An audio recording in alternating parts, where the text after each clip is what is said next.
नमस्कार दोस्तों। अगर आप यूजीसी नेट और असिस्टेंट प्रोफेसर के पाठ्यक्रम में लगी हुई कहानियाँ, नाटक, उपन्यास और अन्य गतिविधियाँ डिटेल में पढ़ना चाहते हैं तो हमारे चैनल को सब्सक्राइब करें। कहानियों के क्रम में आज हम चंद्रधर शर्मा गुलेरी द्वारा रचित उसने कहा था कहानी पढ़ेंगे। बड़े बड़े शहरों के इक्की गाड़ियों वालों की जवान के कोड़ों से जिनकी पीठ छिल गई है और कान पक गए हैं, उनसे हमारी प्रार्थना है कि अमृतसर के बम्बू कार्ट वालों की बोली का मरहम लगाएं। जब बड़े बड़े शहरों की चौड़ी सड़कों पर घोड़े की पीठ चाबुक से धुनते हुए इक्के वाले कभी घोड़े की नानी से अपना निकट संबंध स्थिर करते हैं, कभी राह चलते पैदलों की आंखों के न होने पर तरस खाते हैं, कभी उनके पैरों की अंगुलियों के पोरों को चींग कर अपने ही को सताया हुआ बताते हैं और संसार भर की ग्लानि, निराशा और क्षोभ के अवतार बने नाक की सीध चले जाते हैं, तब अमृतसर में उनकी बिरादरी वाले तंग चक्करदार गलियों में हर एक लड़ने वाले के लिए ठहर कर सब्र का समुद्र उमड़ कर बचो खालसा जी, हटो भाई जी, ठहरना भाई जी, जाने दो लाला जी, हटो बादशाह कहते हुए सफ़ेद फेटों, खच्चरों और बत्तखों, गन्ने और खोमचे और भोरे वाले के जंगल में से राह खेते हैं। क्या मजाल है कि जी और साहब बिना सुने किसी को हटना पड़े। यह बात नहीं कि उनकी जीभ चलती नहीं, पर मीठी छुरी की तरह मशीन मार करती हुई यदि कोई बुढ़िया बार बार चिकवनी देने पर भी लीक से नहीं हटती तो उनकी वचनावली के ये नमूने हट जा जीणे जोगिए, हट जा कर्मा वालिए, हट जा पुत्र प्यारिए, बच जा लंबी वालिए, समष्टि में इसके अर्थ है कि तू जीने योग्य है, तू भाग्य वाली है, पुत्रों को प्यारी है, लंबी उम्र तेरे सामने है, तू क्यों मेरे पहिए के नीचे आना चाहती है बच्चा। ऐसे बम्बू कार्ट वालों के बीच में होकर एक लड़का और एक लड़की चौक की एक दुकान पर आ मिले। उनके बालों और इसके ढीले सूतने से जान पड़ता है कि दोनों सिख हैं। वह अपने मामा के केस धोने के लिए दही लेने आया है और वह रसोई के लिए बढ़िया। दुकानदार एक परदेसी से गुथ रहा है। 2 सेर भर गीले पापड़ों की गड्डी को गिने बिना हटता न था। तेरा घर कहाँ है? मगरे में। और तेरे? मांझे में। यहाँ कहाँ रहती है? अतर सिंह की बैठक में भी मेरे मामा होते हैं। मैं भी मामा के यहाँ आया हूँ। उनका घर गुरु बाजार में है। इतने में दुकानदार निपटा और इनका सौदा देने लगा। सौदा लेकर दोनों साथ साथ चले। कुछ दूर जाकर लड़के ने मुस्कुराकर पूछा, तेरी कुमड़ाई हो गई? इस पर लड़की कुछ आंखें चढ़ाकर धत कहकर दौड़ गई और लड़का मुंह देखता रह गया। दूसरे तीसरे दिन सब्जी वाले के यहाँ फिर दूध वाले के यहाँ अकस्मात दोनों मिल जाते। महीने भर यही हाल रहा। 2-3 बार लड़के ने फिर पूछा, तेरी कुमड़ाई हो गई? और उत्तर में वही धत मिला। एक दिन जब फिर लड़के ने वैसे ही हंसी में चिढ़ाने के लिए पूछा तो लड़के की संभावना के विरुद्ध बोली, हाँ हो गई। कब? कल। देखते नहीं ये रेशम से कढ़ा हुआ सालू? लड़की भाग गई। लड़के ने घर की राली। रास्ते में एक लड़के को मोरी में ढकेल दिया, एक छावड़ी वाले की दिन भर की कमाई खोई, एक कुत्ते पर पत्थर मारा और एक गोभी वाले के ठेले पर दूध उड़ेल दिया। सामने नहा कर आती हुई किसी वैष्णवी से टकरा कर अंधे की उपाधि पाई, तब कहीं घर पहुंचा। राम राम, यह भी कोई लड़ाई है? रात दिन कंदकों में बैठे हड्डियां अकड़ गई। लुधियाना से 10 गुना जाड़ा और में और बर्फ से पिंडलियों तक कीचड़ में धसे हुए हैं। जमीन कहीं दिखती नहीं। घंटे 2 घंटे में कान के पर्दे फाड़ने वाले धमाके के साथ सारी खंदक हिल जाती है और 100 गज धरती उछल पड़ती है। यह गैबे गोले से बचे तो कोई लड़े। नगरकोट का जलजला सुना था। यहाँ दिन में 25 जलजले होते हैं। जो कहीं कंदक से बाहर साफा या कोहनी निकाल गई तो चटाक से गोली लगती है और न मालूम बेईमान मिट्टी में लेटे हुए हैं या घास की पत्तियों में छिपे रहते हैं। लहना सिंह और 3 दिन हैं। 4 तो कंदक में बीत ही दिए। परसों रिलीफ आ जाएगी और फिर 7 दिन की छुट्टी। अपने हाथों झटका करेंगे और पेट भर खाकर सो रहेंगे। उसी फिरंगी मेम के बाग में मखमल की सी हरी घास है। फूल और दूध की वर्षा कर देती है। लाख कहते हैं, दाम नहीं लेती है। कहती है, तुम राजा हो, मेरे मुल्क को बचाने आए हो। 4 दिन तक पलक नहीं झपकी। बिना फेरे घोड़ा बिगड़ता है और बिना लड़े सिपाही। मुझे तो संगीन चढ़ाकर मार्च का हुक्म मिला। मिल जाए फिर 7 जर्मनों को अकेले मारकर न लौटूं तो फिर दरबार साहब की देहली पर मत्था टेकना नसीब न हो। पाजी कहीं के कलों के घोड़े संगीन देखते ही मुंह फाड़ देते हैं और पैर पकड़ने लगते हैं। यूँ अंधेरे में 30-30 मन का गोला फेंकते हैं। वह दिन धावा किया था, 4 मील तक एक जर्मन नहीं छोड़ा था। पीछे जनरल के हट जाने का कमांड दिया, नहीं तो सीधे बर्लिन पहुंच जाते। क्यों? सूबेदार हजार सिंह ने मुस्कुरा कर कहा। लड़ाई के मामले जमादार या नायक के चलाए नहीं चलते। बड़े अफसर दूर की सोचते हैं। 300 मील का सामना है, एक तरफ बढ़ गए तो क्या? सूबेदार जी सच है, लहना सिंह बोला, पर करे क्या? हड्डियां में तो जाड़ा धस रहा है, सूर निकलता नहीं और खाई में दोनों तरफ के चंबे की बवालियों में से सोते झर रहे हैं। एक धावा हो जाए तो गर्मी आ जाए। उद्यमी उठ, सिगड़ी में कोले डाल। वजीर तुम 4 जने बाल्टियां लेकर खाई का पानी बाहर फेंको। महासिंह शाम हो गई है, खाई के दरवाजे का पहरा बदल दे। यह कहते हुए सूबेदार सारी कंदक में चक्कर लगाने लगे। वजीरा सिंह पलटन का विदूषक था। बाल्टी में गंदला पानी भरकर खाई के बाहर फेंकता हुआ बोला, मैं पाधा बन गया हूँ, करो जर्मनी के बादशाह का तर्पण। इस पर सब खिलखिला पड़े और उदासी के बादल पट गए। लहना सिंह ने दूसरी बाल्टी भर उसके हाथ में देकर कहा, अपनी बाड़ी के खरबूजे में पानी दो। ऐसा खाद का पानी पंजाब भर में नहीं मिलेगा। हाँ, देश क्या है, स्वर्ग है। मैं तो लड़ाई के बाद सरकार से 10 गुमा जमीन यहाँ मांग लूँगा और फलों के बूटे लगाऊंगा। लाड़ी होरा को भी यहाँ बुला लोगे या वहीं दूध पिलाने वाली फरंगी मैम। चुप कर, यहाँ वालों की शर्म नहीं। देश की चाल है। आज तक मैं उसे समझा न सका कि मैं सिख तंबाकू नहीं पीते। वह सिगरेट देने में हट करती है, होठों में लगाने चाहती है और मैं पीछे हटता हूँ तो समझती है कि राजा बुरा मान गए, अब मेरे मुल्क के लिए लड़ेंगे नहीं। अच्छा, अब बोधा सिंह कैसा है? अच्छा है, मैं जानता हूँ। जैसे मैं जानता ही न हूँ। रात भर तुम अपने कंबल उसे उड़ाते हो और आप सिगड़ी के सहारे गुजर करते हो। उसके पहरे पर आप पहरा दे आते हो। अपनी सूखी लकड़ी के तख्तों पर उसे सुलाते हो और आप किचन में पड़े रहते हो। कहीं तुम न मांदे पड़ जाना। जाड़ा क्या है, मौत है, और निमोनिया से मरने वालों को मुरब्बे नहीं मिला करते। डरो, मेरा डर मत करो। मैं तो बुलेल की खंडर के किनारे मरूंगा। भाई कीरत सिंह की गोद पर मेरा सिर होगा, मेरे हाथ के लगाए हुए आंगन के आम के पेड़ की छाया। वजीरा सिंह ने तेरू चढ़ाकर कहा, क्या मरने की बात लगाई है? मरे जर्मनी और तुर्क। हाँ भाइयों, कैसे? दिल्ली शहर ते पिशोर न जान दिए। कर लेना लौंगा दा व्यापार मंडिए, कर लेना नागेंद्र सौड़ाड़िए। लाड़ा चटकाए कदुए नू का बढ़ाया ते मजेदार गोरिये, हुंड लांदा चटका कंदुए नू। कौन जानता था कि दाढ़ी वाले घर बारी सिख ऐसे लुच्चों का गीत गाएगा, पर सारी कंदक इस गीत से गूंज उठी और सिपाही फिर ताजे हो गए, मानो 4 दिन से सोते और मौज ही करते रहे हों। दोपहर आ गई है, अंधेरा है, सन्नाटा छाया हुआ है। बोधा सिंह खाली बिस्कुटों के 3 टिनों पर अपने दोनों कंबल बिछाए हुए और लहना के 2 कंबल और एक बरान कोट ओढ़कर सो रहा है। लहना सिंह पहरे पर खड़ा हुआ है, एक खाई आँख के मुंह पर और एक बोधा के दुबले शरीर पर। बोधा कर रहा, क्यों बोधा भाई, क्या? पानी पिला दो। लहना सिंह ने कटोरा उसके मुंह में लगाकर पूछा। कहो कैसे हो? पानी पीकर बोधा बोला। कंपनी छूट रही है, रोम रोम में तार दौड़ रहे हैं, दांत बज रहे हैं। अच्छा, मेरी जर्सी पहन लो। और तुम? मेरे साथ सिगड़ी है और मुझे गर्मी लगती है, पसीना आ रहा है। ना, मैं नहीं पहनता। 4 दिन से तुम मेरे लिए। हाँ, याद आई, मेरे पास दूसरी गर्म जर्सी है, साथ सवेरे ही आई है विलायत से, बुन कर भेजी रही है मेमे। गुरु उनका भला करे। यूँ कहकर लहना अपना कोट उतारकर जर्सी उतारने लगा। सच कहते हो? और नहीं झूठ। यूँ कह नहीं करते। बोधा को अपनी ज़बरदस्ती जर्सी पहना दी और आप खाकी कोट और जीन का कुर्ता भर पहनकर पहरे पर आ खड़ा हुआ। मेम की जर्सी की कथा केवल कथा थी। आधा घंटा बीत गया, इतने में खाई के मुंह से आवाज़ आई, सूबेदार हजारा सिंह। कौन? लंपट साहब।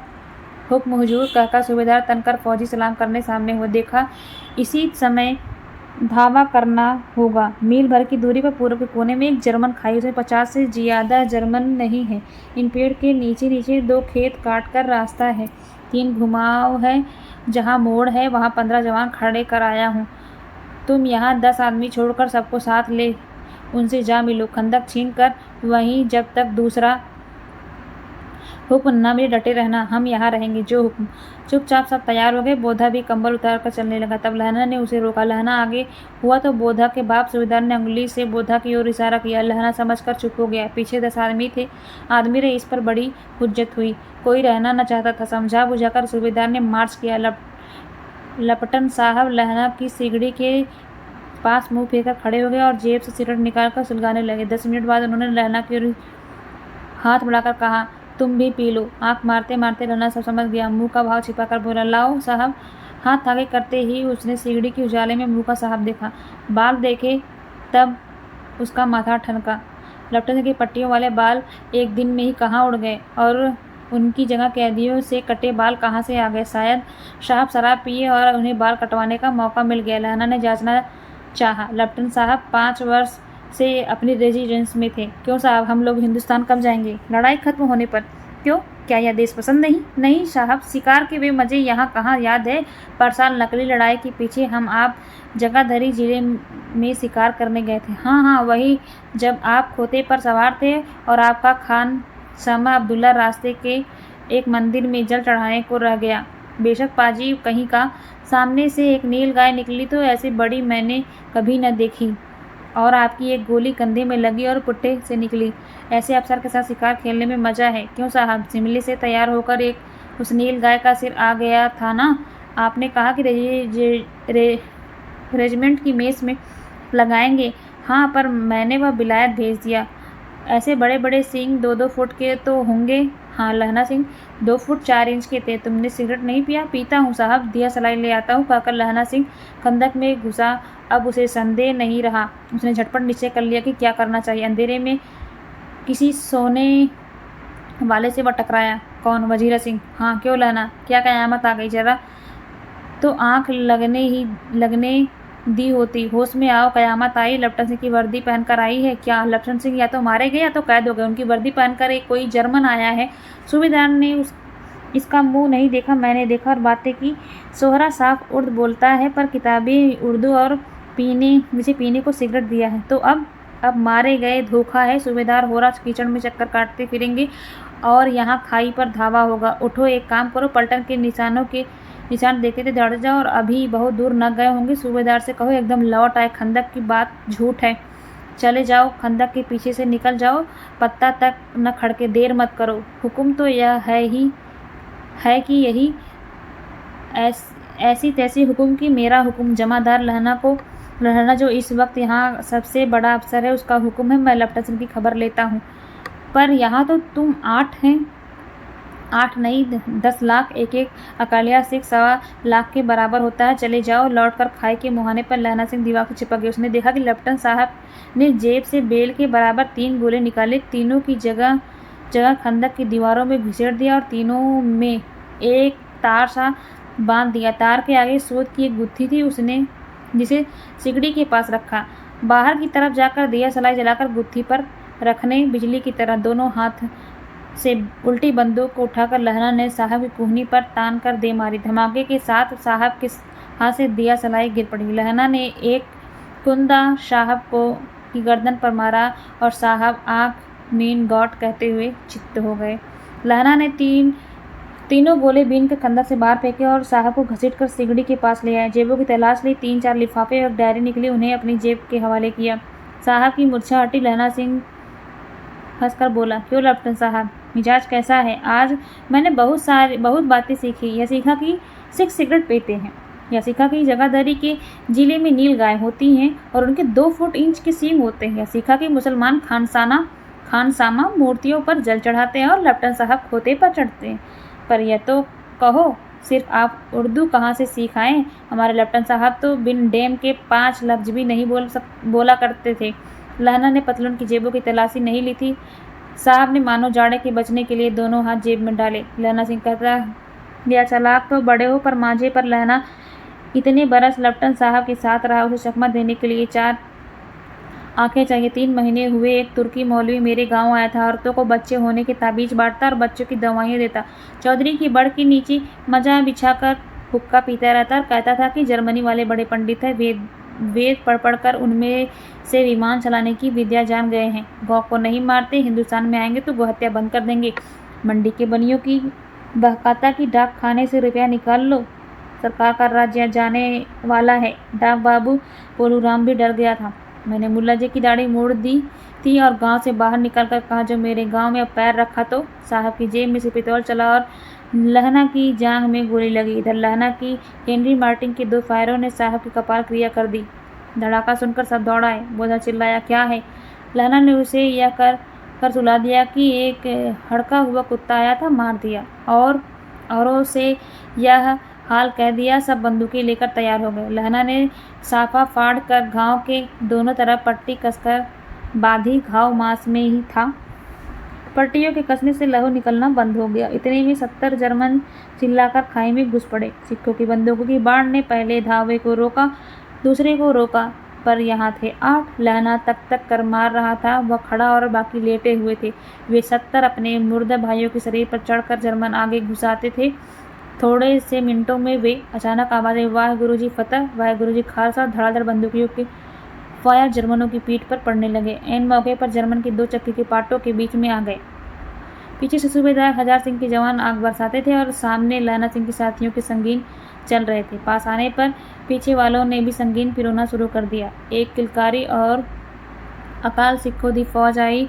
वाह गुरुजी जी फतह, वाह गुरुजी दा खालसा, सत श्री अकाल पुरुख, और लड़ाई खत्म हो गई।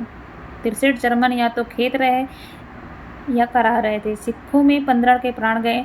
सूबेदार के दाहिनी कंधी में से गोली आर पार निकल गई। लहना की पसली में एक गोली लगी। उसने घाव को खंदक की गीली मिट्टी से पूरा भर लिया और बाकी का साफा कसकर कमरबंद की तरह लपेट लिया। किसी को खबर न हुई कि लहना को दूसरा भारी घाव लगा है। लड़ाई के समय चांद निकल आया, ऐसा जिसके प्रकाश से संस्कृत कवियों का दिया हो अच्छाई नाम सार्थक होता है। और हवा ऐसे चल रही थी जैसे बाढ़ भट्ट की भाषा में दंत वीरोपदेशाचार्य कहलाती। वजीरा सिंह कह रहा था कि कैसे मन भर फ्रांस की भूमि मेरे बूटों से चिपक रही है। जब मैं दौड़ा सूबेदार के पीछे गया, सूबेदार लहना सिंह से सारा हाल सुना और कागजात पाकर वे उसकी तुरंत बुद्धि का सराह रहे थे और कह रहे थे कि तू ना होता तो आज सब मारे जाते। इस लड़ाई की आवाज़ 3 मील दाहिनी ओर की खाई वालों ने सुन ली थी। उन्होंने पीछे टेलीफोन कर दिया। वहाँ से झटपट 2 डॉक्टर, 2 बीमार ढोने की गाड़ियाँ चली, जो कोई 1.5 घंटे के अंदर आ पहुँची। फील्ड अस्पताल नज़दीक था। सुबह होते होते वहाँ पहुँच जाएंगे, इसलिए मामूली पट्टी बांधकर गाड़ी में घायल लिटाया और दूसरे में लाशें रखी। सूबेदार ने लहना की जांघ में पट्टी बंधवानी चाहिए, पर उसने यह कहकर टाल दिया कि थोड़ा घाव है, सवेरे देखा जाएगा। जो बोधा जोर से बर्रा रहा था वह गाड़ी में लिटाया गया। लहना को छोड़कर सूबेदार जाते नहीं थे। यह देख लहना ने कहा, तुम्हें बोधा की कसम है और सूबेदारनी जी की सौगंध, जो इस गाड़ी में न चले जाओ, और तुम मेरे लिए वहाँ पहुँचकर गाड़ी भेज देना। और जर्मन मुर्दों के लिए भी तो गाड़ी आती होगी। मेरा हाल बुरा नहीं, देखते नहीं मैं खड़ा हूँ, वजीरा मेरे पास है ही। अच्छा, पर बोधा गाड़ी पर लेट गया। भला आप भी चढ़ जाओ। सुनिए तो, सूबेदारनी होरा को चिट्ठी लिखो तो मेरा मत्था टेकना लिख देना, और जब घर जाओ तो कह देना कि मुझसे जो उसने कहा था वह मैंने कर दिया। गाड़ी चल पड़ी। सूबेदार ने चढ़ते चढ़ते लहना का हाथ पकड़कर कहा, तैने मेरे और बोधा के प्राण बचाया और लिखना कैसा साथी घर चलेंगे। अपनी सूबेदारनी को तो तू ही कह देना उसने क्या कहा था। अब आप गाड़ी पर चढ़ जाओ, मैंने जो कहा लिख देना और कह भी देना। गाड़ी की जाते लहना लेट गया। वजीरा पानी पिला दे और मेरा कमरबंद खोल दे, तर हो रहा है। मृत्यु के कुछ समय पहले स्मृति साफ हो जाती है। जनवर्ग की घटनाएं एक एक करके सामने आती हैं। सारे दृश्यों के रंग साफ होते हैं। समय की धुंध बिल्कुल उन पर से हट जाती है। लहना 12 वर्ष का था। अमृतसर में मामा के यहाँ आया हुआ था, दही वाले के यहाँ, सब्जी वाले के यहाँ, हर कहीं उसे एक 8 वर्ष की लड़की मिल जाती है। जब वह पूछता है तेरी कुमड़ाई हो गई, तब धत कहकर वह भाग जाती है। एक दिन उसने वैसे ही पूछा तो उसने कहा, हाँ कल हो गई, देखते नहीं यह रेशम की फूलों वाला शालू। सुनते ही लहना को दुख हुआ, क्रोध हुआ। क्यों हुआ? वजीरा सिंह पानी पिला दे। 25 वर्ष बीत गए। अब लहना सिंह नंबर 77 राइफल्स में जमादार हो गया है। उस 8 वर्ष की कन्या का ध्यान ही न रहा। मालूम हुआ कभी मिली नहीं। मिली थी या नहीं। 7 दिन की छुट्टी लेकर जमीन के मुकदमे की पैरवी करने वह अपने घर गया। वहाँ रेजिमेंट के अफसर की चिट्ठी मिली कि फौज लाम पर जाती है, फौरन चले आओ। साथ ही सूबेदार हजारा की चिट्ठी मिली कि मैं और बोधा सिंह भी लाम पर जाते हैं, लौटते हुए हमारे घर होते जाना, साथ ही चलेंगे। सूबेदार का गांव रास्ते में पड़ता था और सूबेदार उसे बहुत चाहता था। लहना सिंह भी सूबेदार के यहाँ पहुंचा। अब चलने लगे। तब सूबेदार बेढ़े में से निकाल कर आया। बोला, लहना सूबेदारनी तुमको जानती है, बुलाती है, जा मिल। लहना सिंह भीतर पहुंचा। सूबेदारनी मुझे जानती है? कब से? रेजिमेंट के क्वार्टरों में तो कभी सूबेदार के घर के लोग नहीं रहे। दरवाजे पर जाकर मत्था टेकना कहा। आशीष सुनी। लहना सिंह चुप। मुझे पहचाना नहीं? तेरी कुमड़ाई हो गई? धत, कल हो गई। देखते नहीं, रेशमी बूटों वाला शालू, अमृतसर में। भावों की टकराहट से मूर्छा खुली, करवट बदली, पसली का घाव बह निकला। वजीरा, पानी पिला दे, उसने कहा। स्वप्न चल रहा है। सूबेदारनी कह रही है, मैंने तेरे को आते ही पहचान लिया। एक काम कहती हूँ, मेरे तो भाग फूट गया। सरकार ने बहादुरी का खिताब दिया है, लायलपुर में जमीन दी है। आज नमक हलाली का मौका आया है, पर सरकार ने हम तीमियों की एक घघरियाँ पलटन क्यों न बना दी। जो मैं सूबेदार जी के साथ चली जाती। एक बेटा है फौज में भर्ती हुए, उसे 1 ही बरस हुआ। उसके पीछे 4 और हुए, पर एक भी नहीं जिया। सूबेदारनी रोने लगती है। अब दोनों जाते हैं मेरे भाग। तुम्हें याद है एक दिन टांगे वाले का घोड़ा दही वाले की दुकान के पास बिगड़ गया था। तुमने उस दिन मेरे प्राण बचाए थे। आप घोड़े की लातों में चले गए और मुझे उठाकर दुकान के तख्ते पर खड़ा कर दिया। ऐसे ही इन दोनों को बचाना यह मेरी भिक्षा है। तुम्हारे आगे आंचल पसारती हूँ। रोती रोती सूबेदारनी ओबरी में चली गई। लहना भी आंसू पोंछता हुआ बाहर आया। वजीरा सिंह, पानी पिला दे, उसने कहा। लहना का सिर अपनी गोद में रखे वजीरा बैठा है। जब मांगता तब पानी पिला देता। आधे घंटे तक लहना चुप रहा। फिर बोला, कौन कीरत सिंह? वजीरा ने कुछ समझकर कहा, हाँ भैया, मुझे और ऊंचा कर ले, अपनी पट पर मेरा सिर रख ले। वजीरा ने वैसे किया। हाँ अब ठीक है, पानी पिला दे। बस अब के हाड़ में अब आम फलेंगे। चाचा भतीजा दोनों यहीं बैठकर आम खाना। जितना बड़ा तेरा भतीजा उतना ही यह आम है। जिस महीने उसका जन्म हुआ उसी महीने में मैंने इसे लगाया था। वजीरा के आंसू टप टप टपकते रहे। कुछ दिन पीछे लोगों ने अखबार में पढ़ा, फ्रांस और बेल्जियम 67वीं सूची, मैदान में घावों से मरा, नंबर 77, सिख राइफल्स, जमादार लहना।